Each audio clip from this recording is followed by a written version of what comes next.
Robert wiped the sweat off his forehead with the back of his hand, leaving a small streak of engine oil across his wrinkled skin. The afternoon sun was beating down hard on his small garage, and even with both bay doors wide open, the heat was almost unbearable.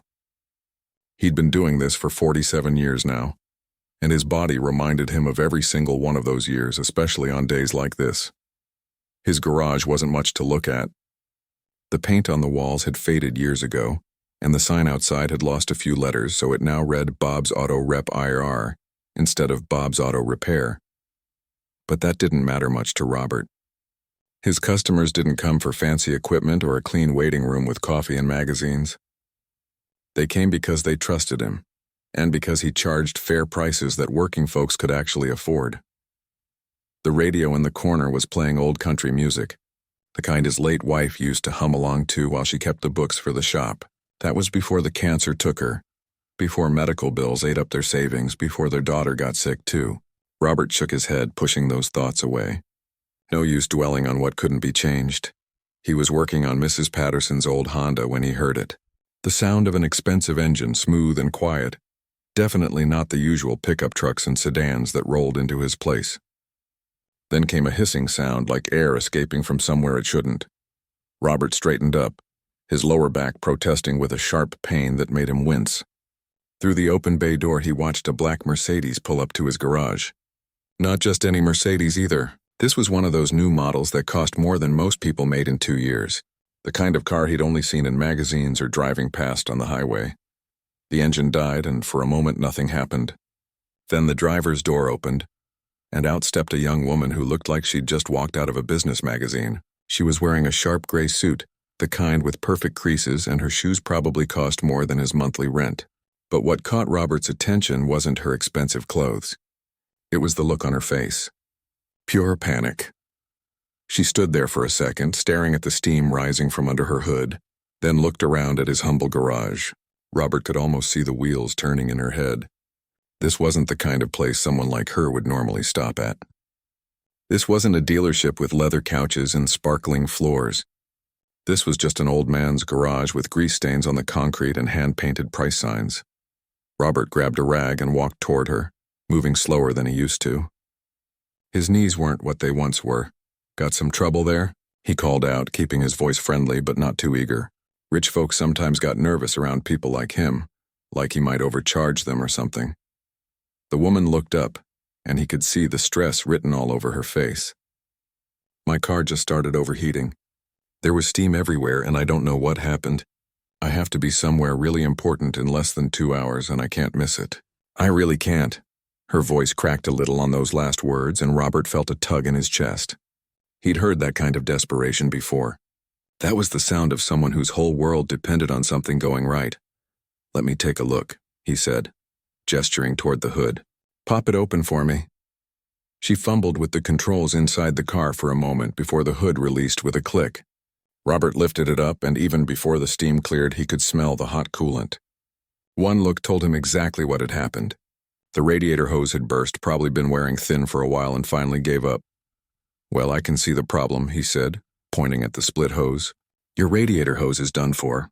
That's why she overheated on you." The woman leaned in to look, though Robert doubted she knew what she was looking at. "Can you fix it?" "Please, I really need this car running. I'll pay whatever it costs," Robert scratched his chin, thinking. "Here's the thing. I can fix it, no problem there. But this is a Mercedes, and I don't keep fancy parts like this in stock.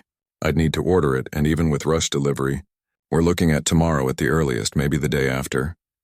He watched her face fall, saw her eyes get shiny with tears she was trying hard not to let fall. She pulled out her phone and stared at it like it might have some answer she was missing. "I can't wait that long," she said, her voice barely above a whisper. "This meeting today, it's everything. It's my whole future. If I don't make it there on time, it's over. Everything I've worked for just gone." She looked so lost standing there in her expensive suit next to her expensive car that had betrayed her at the worst possible moment. It reminded Robert of his daughter, back when she was trying to make it in the world before she got sick. That same determination mixed with fear. "Let me think for a minute," Robert said. He walked around the car, looking at the engine, running through options in his head. He'd been fixing cars since before this woman was born. If there was a way to jury-rig something that would hold long enough to get her where she needed to go, he'd figure it out.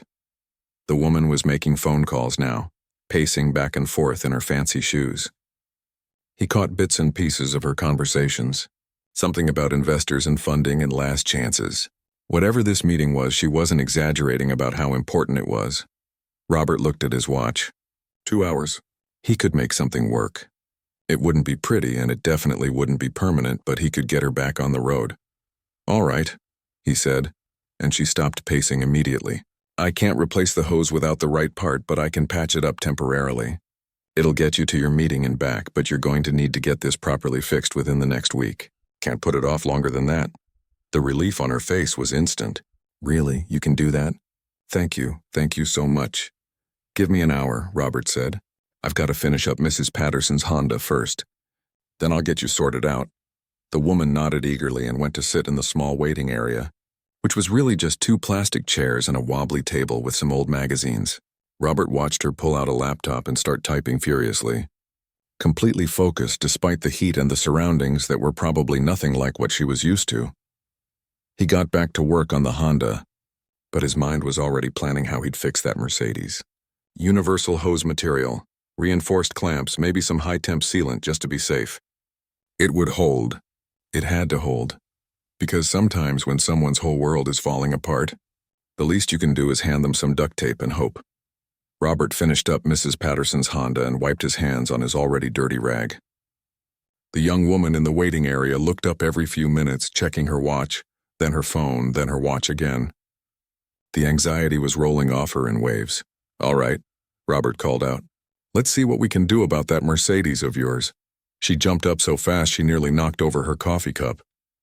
Robert noticed she hadn't actually drunk any of it. Too nervous, probably. He pulled the Mercedes into the bay and got to work. The burst hose was worse up close than he'd thought. It had split clean along a seam, and coolant had sprayed everywhere under the hood. He'd need to clean it up, patch the hose, refill the system, and then test it to make sure there weren't any other leaks. The woman stood nearby, shifting from foot to foot in those expensive shoes. Robert could tell she wanted to watch, but didn't want to get her nice suit dirty.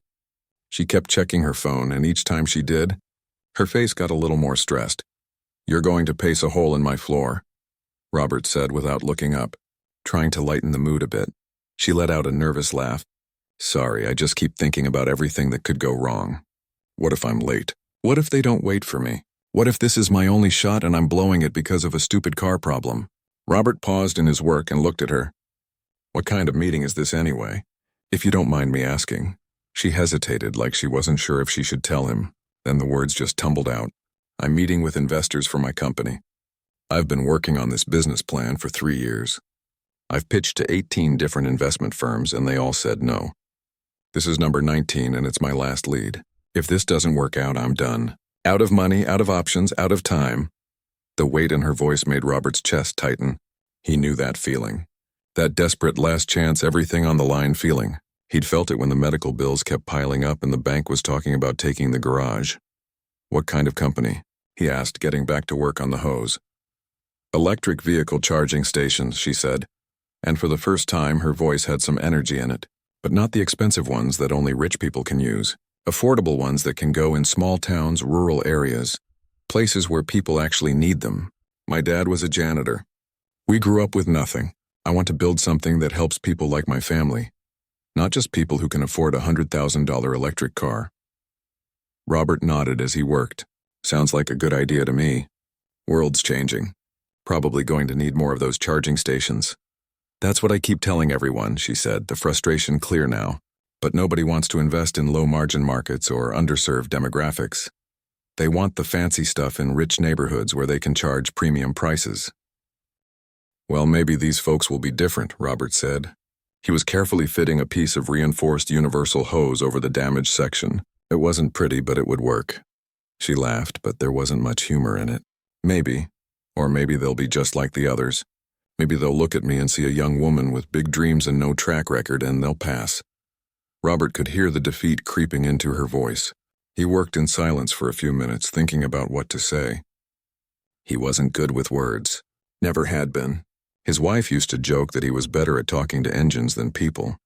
You know, he finally said, I've been fixing cars for almost 50 years. In that time, I've seen a lot of people come through that door. Rich ones, poor ones, young ones, old ones. And I'll tell you what I've learned. The fancy car doesn't tell you anything about the person driving it. Some of the kindest folks I've met drove rust buckets held together with prayers. Some of the meanest drove cars nicer than yours. He glanced up at her. Point is, you can't judge a book by its cover. Maybe these investors will surprise you. Maybe they'll see what I see. Someone who cares about actually helping people instead of just making a quick buck. She smiled at that, a real smile this time. Thanks, I needed to hear that. Robert went back to work and she went back to her laptop. But the atmosphere felt a little lighter now. He could hear her typing, probably rehearsing her pitch or checking her numbers one more time. As he worked, his mind wandered. This was a nice car. Probably cost $60,000, $70,000, maybe more. The kind of car he'd never own, never even sit in, probably. But here he was, fixing it, making it run again. There was something satisfying about that. Didn't matter if it was a beat-up Toyota or a brand-new Mercedes. When you fix something, you fixed it right. His back was killing him. He'd been bent over this engine for nearly 45 minutes now. He straightened up slowly, feeling every one of his 67 years, and reached for the coolant. He'd need to refill the system carefully, make sure there were no air bubbles that could cause problems later. The woman was on the phone again. He tried not to listen, but the garage wasn't that big. I know, Mom, she was saying. I know it's a risk, but this is my dream. I have to try. I can't spend the rest of my life wondering what if. Yes, I'll be careful. I promise. I love you too. When she hung up, Robert could see her wiping her eyes. She caught him looking and gave him an embarrassed smile. Sorry, she said. My mom worries. She thinks I should just get a regular job, something stable. She doesn't understand why I'm risking everything on this. Does she know what you're trying to do? Robert asked, pouring coolant into the radiator. Yeah, she knows. But she grew up with nothing, just like I did. To her, the safe choice is always the best choice. She's seen too many people take risks and lose everything. Robert nodded slowly. Can't blame her for that. But can't blame you either. Sometimes you've got to bet on yourself. He finished filling the coolant and closed the radiator cap. All right, let's start her up and see if this holds. The woman came closer, hope and fear mixing on her face. Robert turned the key and the engine purred to life. He let it run, watching the temperature gauge carefully. After a few minutes, it stabilized right where it should be. No steam, no leaks, no warning lights. Looks good, he said, turning off the engine. But remember what I said. This is temporary. You need to get this to a proper shop within a week and get that hose replaced with the right part. This patch will hold, but it's not a permanent fix. I will, I promise, she said, pulling out her purse. How much do I owe you? And please don't lowball me. I know this is a Mercedes and I know your time is valuable. Robert waved his hand. No charge. She stopped moving, her hand still in her purse. What? No, I can't let you do this for free. You spent over an hour fixing my car. It's just a patch job, Robert said, uncomfortable with the attention. I didn't replace anything, just made do with what I had lying around. Can't charge full price for that. But your time? My time was going to pass whether I was fixing your car or sitting in that chair over there. Robert interrupted. You needed help. I could help? That's all there is to it. The woman stared at him like he'd just told her the sky was green. I don't understand. Nobody does things for free anymore. There has to be a catch. Robert felt a little sad hearing that. When had the world gotten so cynical that a simple kindness seemed suspicious? No catch, he said simply. Just get yourself to that meeting and show those investors what you've got. And get that hose fixed properly when you have time. For a moment she just stood there and Robert thought she might actually cry. Then she reached into her purse and pulled out a business card. She pressed it into his oil-stained hand. Please, she said, her voice thick with emotion, if you ever need anything. Anything at all. You call me. I mean it. Robert glanced at the card. It had her name and a phone number and some fancy logo he didn't recognize. He tucked it into his shirt pocket, more to be polite than anything else. What would an old mechanic need from a young businesswoman? You better get going, he said. Don't want to be late after all this. She nodded, blinking back tears. Thank you. You have no idea what this means to me. She got in her car and started the engine. It ran smooth as silk, no problems. As she pulled out of the garage, she waved and Robert waved back. He watched the Mercedes disappear down the road, hoping that meeting went well for her. She seemed like a good person, the kind who actually cared about making a difference. Robert looked at his watch. He'd spent his lunch hour on that repair. His stomach rumbled, reminding him he'd skipped breakfast too. But somehow he didn't mind. There was something satisfying about helping someone, about using his skills to solve a problem when it really mattered. He pulled the business card out of his pocket and looked at it properly for the first time. The name caught his eye. He tucked it back in his pocket and shrugged. Probably wouldn't need it, but it was nice of her to offer anyway. He got back to work on the other cars waiting for him, and by the time the sun set that evening, he'd forgotten all about the Mercedes and the young woman with the important meeting. Just another day at the garage. Just another person helped along the way. He had no idea that 3 days later, everything in his life was about to change. Robert woke up Thursday morning with that familiar ache in his shoulders. He'd been having trouble sleeping lately, tossing and turning, worrying about things he couldn't control. The landlord had been making noise about selling the property. Some big developer wanted to buy up the whole block and put in condos or shopping centers or whatever it was they built these days. He made himself instant coffee, the cheap kind that didn't taste great but got the job done, and ate 2 pieces of toast standing at his kitchen counter. The apartment was quiet. Too quiet. It had been that way since his wife passed and then his daughter. The silence never got easier. At 6:30 he drove his old pickup truck to the garage like he did every morning. But when he turned the corner onto his street, something was different. There was a fancy tow truck parked outside his shop, and 2 men in business suits were standing there with clipboards looking at his building. Robert's stomach dropped. This was it. The landlord had sold. They were here to kick him out. He parked his truck and got out slowly, trying to keep his face neutral even though his heart was racing. After 47 years in this spot, they were going to tear it all down. "Robert Martinez?" One of the men called out. "That's me," Robert said, walking over. "What's this about?"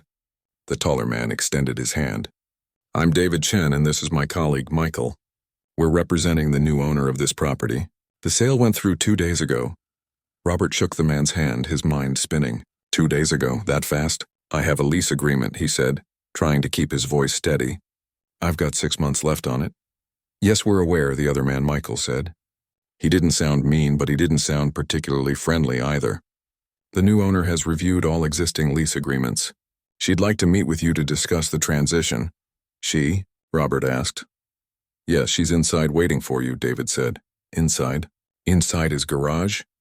Robert felt a flash of anger. This was still his place, at least for 6 more months. Who did this woman think she was, just letting herself in? He walked to the side door and unlocked it, the 2 men following behind him. When he flipped on the lights, his breath caught in his throat. Standing in the middle of his garage, looking around at the tools and equipment and oil stains he knew so well, was the young woman from the Mercedes. She was wearing another business suit, this one navy blue, and she looked different than she had 3 days ago. More confident, less frantic. "Miss," Robert started, fumbling for her name. He'd stuck that business card in his junk drawer at home and hadn't looked at it since. "Victoria," she said with a small smile. "Victoria Liu, though I suppose we should probably have a more formal introduction this time." Robert looked from her to the 2 men and back again. "You bought my building?" "I bought the whole block, actually," she said. 4 properties in total, paid cash. The developer who was trying to buy it wasn't happy, but money talks. Robert felt like the floor was shifting under his feet. "I don't understand. Why would you?" "Because of you," she said simply. "That meeting you helped me get to?" The investors said yes, all of them. $15 million in funding for my company. We're going to build charging stations in 50 small towns across 5 states to start. And it happened because you fixed my car and refused to take my money. Robert sat down heavily on his work stool. This didn't make sense. People didn't buy buildings just to say thank you. "I appreciate the thought, but I still don't understand what this has to do with my garage." Victoria pulled out a folder from a leather bag and set it on his workbench. The previous owner was selling to developers who were going to tear everything down. "I couldn't let that happen. Not after what you did for me. So you bought it to save it?" Robert asked, still trying to wrap his head around this. "I bought it to protect it," she corrected. "And to offer you something. She opened the folder and pulled out some papers. Robert's hands were shaking as he took them. Legal documents, lots of words he didn't fully understand.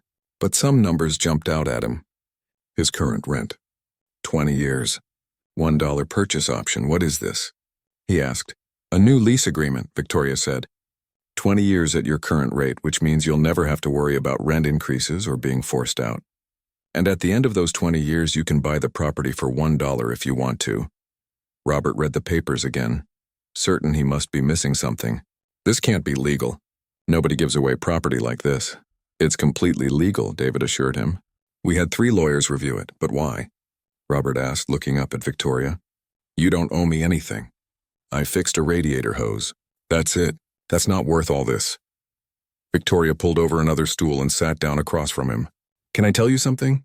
That day I came here, I was ready to give up. That meeting was my last shot, and I'd already convinced myself it would end like all the others. Rejection number 19. I was driving to the city thinking about how I'd wasted 3 years of my life and all my money chasing a dream that was never going to happen.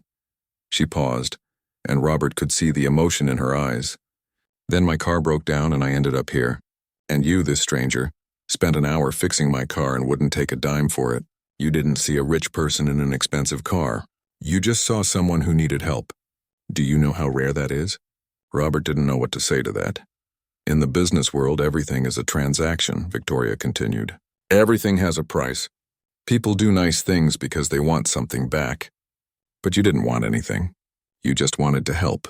That kindness, that simple, genuine kindness reminded me why I started this company in the first place. To help people. To make things better. To actually give a damn about something other than profit margins. She gestured to the papers. This isn't charity, Robert. This is me trying to be the kind of person you showed me how to be. And besides, there's more to this offer. Robert's eyebrows went up. More? Victoria stood and started walking around the garage. My company needs partners. We're going to have charging stations all over the country, and they're going to need maintenance. Regular maintenance by people who know what they're doing.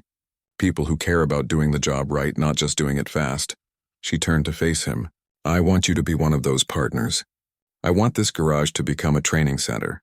You'd keep doing what you're doing, fixing cars for your regular customers. But you'd also train young people to work on electric vehicles. Teach them your skills, your work ethic, everything you know. We'd retrofit this place with modern equipment. Expand it if you want. You'd be part of building something bigger. Robert felt overwhelmed. I'm 67 years old. I'm not a teacher. I just fix cars. You've been teaching people your whole life, Victoria said. Every time a young person asked you how something works. Every time you showed them the right way to do a repair. That's teaching. She pulled out another set of documents. Here's the proposal. We'd pay for all the renovations. New equipment, new tools, whatever you need. You'd get a salary for running the training program. Plus, you'd keep all the income from your regular repair business. The first group of trainees would start in about 6 months after we get everything set up. Robert looked at the papers, then at Victoria, then at his garage. This place had been his whole life. Every inch of it held a memory. His first customer. The day his wife brought him lunch and ended up staying to help. Teaching his daughter how to change oil when she was 10. All of it was here soaked into the concrete hanging in the air. Why me? He asked quietly. There are younger mechanics, better mechanics, people with actual teaching experience. Because character matters more than age, Victoria said. Because I need someone who will actually care about these kids, not just train them. Someone who will teach them that being good at your job means more than just knowing how to turn a wrench. She sat back down across from him. I grew up poor, Robert. My dad worked 3 jobs to keep us fed. My mom cleaned houses until her knees gave out. I know what it's like to feel invisible, to have people look through you like you don't matter. And I know what it feels like when someone sees you, really sees you and treats you with respect and kindness. Her voice got softer. That's what you did for me. You saw a person having the worst day and you helped. No judgment, no expectation of reward, just help. That's what I want these trainees to learn. The technical skills matter, but being a good person matters more. Robert's eyes were burning. He looked down at his oil-stained hands, hands that had turned wrenches for almost 5 decades. Hands that were starting to get arthritis that shook sometimes when he was tired. I don't know if I can do this, he admitted. I'm just an old mechanic. I've never done anything big or important. Victoria reached across and put her hand over his. You've been doing important things your whole life. You just never knew anyone was paying attention. Now someone is. Now someone wants to help you the way you helped them. Robert looked up at her, this young woman with more money than he'd ever see in 10 lifetimes, and saw something in her eyes that reminded him of his daughter. That determination mixed with hope. "Can I think about it?" he asked. "This is a lot to take in." "Of course," Victoria said, standing up. "Take all the time you need. The lease agreement is yours regardless of whether you accept the training program. That's not conditional. I meant what I said. You're not losing this place." She handed him a new business card with multiple phone numbers on it. "Call me when you're ready to talk, or if you just want to ask questions, or if you need anything at all." The two men in suits filed out and Victoria paused at the door. "Oh, and Robert? I did some research. I know you lost your daughter 5 years ago. I know the medical bills took everything. I know you're working at 67 because you have no other choice. You deserve better. You deserve to have someone help you for a change." Then she was gone, and Robert was alone in his garage with a pile of legal documents and a head full of thoughts that wouldn't stop spinning. He looked around at the walls he knew so well, at the calendar still showing the wrong month because he forgot to change it, at the picture of his daughter he kept tucked up by his toolbox, at everything that was familiar and safe and his. For the first time in 5 years, Robert let himself imagine a different future, one where he didn't have to worry about losing everything, one where his work meant something bigger than just fixing one car at a time, one where maybe, just maybe, something good could still happen. He picked up the phone and called the only person he wanted to talk to about this. His old friend Jimmy, who'd known him since they were both young men with more energy than sense. "Jimmy," he said when his friend answered, "you're not going to believe what just happened." Robert spent 3 sleepless nights thinking about Victoria's offer. He'd read through those papers so many times the corners were starting to wear out. 20 years. Training center. New equipment. It all sounded too good to be true, and in his experience, things that sounded too good to be true usually were. But Jimmy had been blunt with him. "You're an idiot if you don't take this," his old friend had said over coffee at the diner. "How many chances like this do you get in life? Especially at our age?" "That's just it," Robert had argued. "I'm too old for this. Teaching kids? Running a training program? I wouldn't know where to start." Jimmy had given him that look, the one that said Robert was being deliberately dense. "You've been teaching people your whole life. Remember Tommy Rodriguez? That kid who used to hang around after school? You taught him everything about cars. Now he owns 3 auto shops. Remember the Wilson girl? She's a master mechanic at the Honda dealership. How many others have learned from you over the years?" Robert hadn't thought about it that way. Those weren't students. They were just kids who'd asked questions and he'd answered them. On the 4th morning, he pulled out Victoria's card and called the number. She answered on the 2nd ring. "Robert," she said, and he could hear the smile in her voice. "I was hoping you'd call." "I'll do it," he said, the words coming out before he could overthink them. "The training program, all of it. I'll do it." "That's wonderful," Victoria said. "Can you meet me at the garage this afternoon? I want to show you the plans we've been working on." When Robert arrived at 3 o'clock, Victoria was already there with 2 architects and an engineer. They had blueprints spread across his workbench, showing what the garage could become: expanded bays, modern equipment, a classroom area, break room, even an office with actual walls instead of the corner desk he'd been using for 40 years. "This is too much," Robert said, looking at the drawings. "This must cost a fortune." "It's an investment," Victoria said. "In the program, in the community, in you. Besides, we need this space to be functional. If we're training the next generation of mechanics, they need the right environment." Over the next hour, they walked through every detail. The renovation would take about 5 months. During that time, Robert could keep operating out of a temporary setup in the parking lot. They'd bring in new diagnostic equipment, lifts, specialized tools for electric vehicles. The classroom would have computers and screens for showing technical diagrams. "What about my regular customers?" Robert asked. "I've got folks who've been coming here for 20 years. I can't just abandon them." "You won't," Victoria assured him. "That's why we're keeping the regular repair bays. Your business continues exactly as before. The training program is an addition, not a replacement." "And the trainees? Where do they come from?" "We're partnering with community organizations in lower income areas," Victoria explained. "Kids who want to learn a trade but can't afford technical school. We'll pay them a stipend while they train, cover their supplies, everything. After they complete the program, they'll have job offers waiting at our partner shops across the country. Robert felt a lump in his throat. You're giving these kids a real chance. We're giving them what people gave me, Victoria said. Opportunity. Someone believed in me once, gave me a scholarship that changed my life. Now I want to do the same thing. And you're going to help make it happen. The renovation started 2 weeks later. Robert watched as his little garage transformed into something he barely recognized. The construction crew treated him with respect, always asking his opinion about where things should go. The head contractor, a woman named Rita, seemed to understand that this place meant something to him. We're not just building a training center, she told him one afternoon. We're honoring everything you've built here. Every decision we make, we're thinking about that. Word spread through the community about what was happening. Mrs. Patterson stopped by with homemade cookies. Tommy Rodriguez, who Robert hadn't seen in 10 years, drove 2 hours just to shake his hand and tell him how proud he was. Other customers brought by lunch, offered to help, just wanted to be part of something good happening. You touched a lot of lives, Victoria told him when she stopped by to check on the progress. More than you realized. I was just doing my job, Robert said, uncomfortable with all the attention. That's what makes you perfect for this, Victoria replied.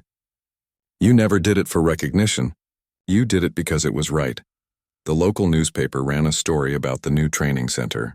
The headline read, Local Mechanics' Kindness Leads to Career Training Program.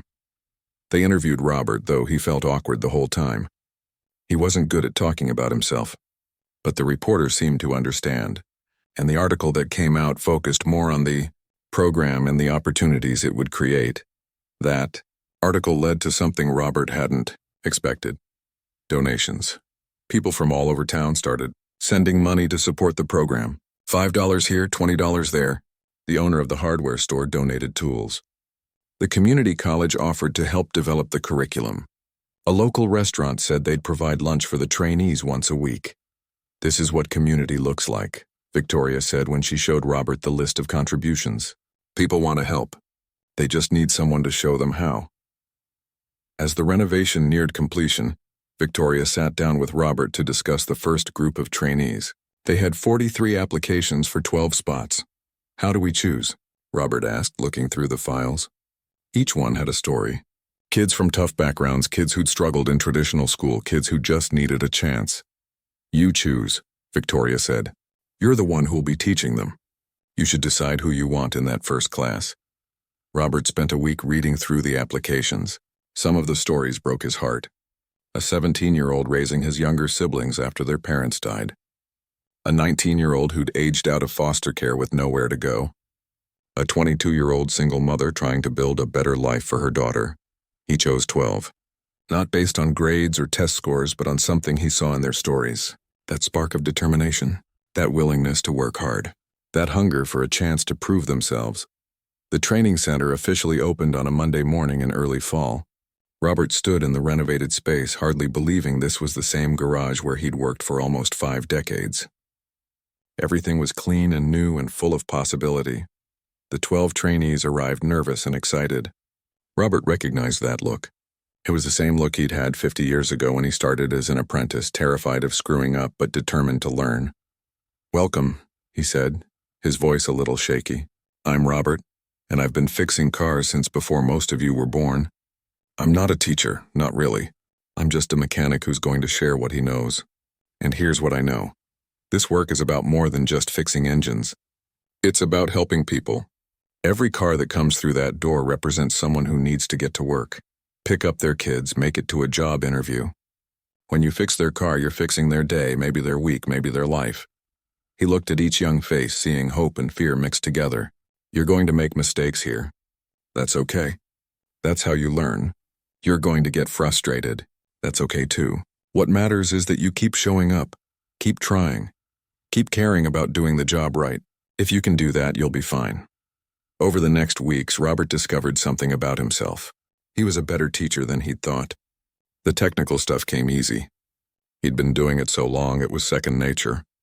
But the other stuff, the important stuff, that came from somewhere deeper, teaching them to treat customers with respect. Teaching them that honesty mattered more than profit.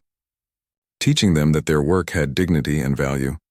The trainees responded to his straightforward style. He didn't talk down to them or make them feel stupid when they didn't understand something.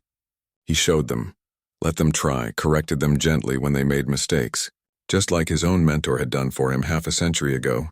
Victoria visited often, usually bringing lunch for everyone. Robert watched her interact with the trainees, asking about their progress, encouraging them. She had a gift for making people feel seen and valued. "You're good at this," Robert told her one afternoon after the trainees had left for the day. "I learned from watching you," she said with a smile. "You see people, Robert. Really see them. That's rare." 3 months into the program, one of the trainees, a quiet kid named David, stayed late to talk to Robert. "I wanted to thank you," the young man said. "Before this program, I didn't think I had a future. I was couch surfing, working dead-end jobs, just trying to survive. Now I'm learning a real skill. I'm going to have a career. You gave me that." Robert felt his eyes get wet. "You're doing the work, son. I'm just showing you how." "No," David said firmly. "You're doing more than that. You're showing us that we matter, that someone believes in us. That changes everything." After David left, Robert sat alone in the quiet garage. The new equipment hummed softly. The space smelled like fresh paint and possibility instead of old oil and regret. His daughter's picture was still there by his toolbox, but now there were 12 new faces he cared about too. He thought about that day when Victoria's car broke down. How he'd fixed it without thinking twice, without expecting anything. How that one simple act of kindness had led to all of this. "Are you seeing this, sweetheart?" he whispered to his daughter's picture. "Your old dad actually did something that matters." The next morning, when the trainees arrived, Robert was waiting with coffee and donuts. They had a full day ahead, learning about electrical systems and battery maintenance. But first he wanted to tell them something. "You know why this program exists?" he asked them. "Because someone's car broke down at the right time and I helped her. That's it. One small act of kindness led to all of this. Remember that. You never know when helping someone might change everything. For them, for you, for people you haven't even met yet." The trainees nodded, taking in his words, and Robert knew deep in his bones that his daughter would be proud, that his wife would be proud, that all those years of quiet, steady work had been building toward this moment. He wasn't just fixing cars anymore. He was fixing futures, and that made all the difference. 6 months after the training center opened, Robert sat in his office looking at graduation certificates for his first 12 trainees. Tomorrow was their graduation ceremony, and he still didn't know what to say in his speech. Victoria knocked on his door with coffee. "Thought you might need this," she said. "I'm supposed to give a speech tomorrow," Robert said, looking at his blank notepad. "I don't know what to say." "Tell them what they mean to you," Victoria said simply. "That's all you need." The next morning, the garage was transformed with rows of chairs. Parents, siblings, local business owners, even the mayor showed up. When Robert stood at the podium, his hands shook. "I'm not good at speeches," he started, "but these 12 young people taught me something important. I thought I was teaching them about cars, but they taught me that it's never too late to matter. That one moment of kindness can change everything." His voice got stronger. 6 months ago, I fixed a car and didn't charge for it because it seemed right. That woman Victoria remembered. She used her success to create all of this, to give 12 deserving young people a real future. He looked at his trainees. "You showed up every day, worked hard, and reminded me why I love this work. It's not just about fixing cars. It's about helping people." Robert's voice cracked. "I lost my daughter 5 years ago. I've been going through the motions since then. But you 12 gave me a reason to wake up again. You gave me purpose." He gripped the podium. "Remember this. Every person who walks through your shop door is fighting a battle you know nothing about. That broken car might be the least of their problems. But fixing it, treating them with respect, that might be the one good thing that happens to them that week." Robert looked at Victoria. "One act of kindness changed my life and all of your lives. It started with something simple. Someone needed help and I helped them. Just one person seeing another person and choosing to care." As he handed out certificates, Robert whispered something personal to each graduate. The crowd shared their own stories of times he'd helped them over the years. After the ceremony, Victoria pulled him aside. "The board voted unanimously. We want to expand the program, open 5 more training centers, and we want you to oversee all of them." "I'm 68 years old," Robert said. And you've got exactly what this program needs, Victoria replied. Robert thought about it. More responsibility meant helping 60 more young people, maybe 100, maybe changing that many lives. Okay, he said. Let's do it. That evening, alone in the quiet training center, Robert looked at his daughter's picture on his phone. I wish you could see this, sweetheart. Your old dad actually made a difference. A text came from David, his first graduate. Just finished my first day. Made you proud, I hope. Robert typed back, you make me proud every day. More texts came in from other graduates.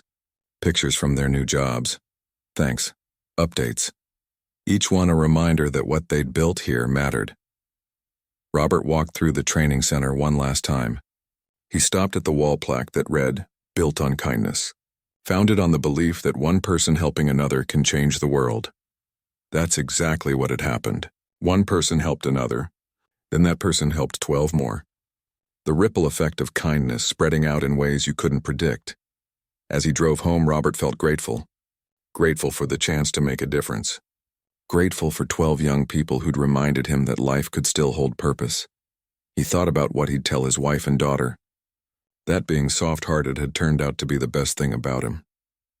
That helping people without expecting anything in return wasn't foolish. It was the whole point. Because we're all just people trying to get through life. Sometimes we need help. And when someone stops to help without asking for anything back, everything changes. Not just for the person being helped, but for everyone involved. Robert had spent 50 years fixing cars, but in fixing one car for free, he'd fix so much more. He'd fixed his own broken heart. He'd fixed 12 young lives. He'd fixed a community's faith that kindness still mattered. He'd proven that one small act, one moment of compassion, one choice to help when you don't have to, can change the world. One person at a time, one life at a time, one act of kindness rippling out into a world that desperately needs it. He looked up at the stars. Thank you, he whispered. Thank you for reminding me that it's never too late. That kindness matters. That one person really can make a difference. Tomorrow he'd start planning the next training center, but tonight Robert just sat grateful and hopeful and finally, after so many years of loss, fully alive again. Because that's what kindness does. It doesn't just help the person receiving it. It resurrects the person giving it. One old mechanic. One free repair. One act of kindness. That's all it took to change everything.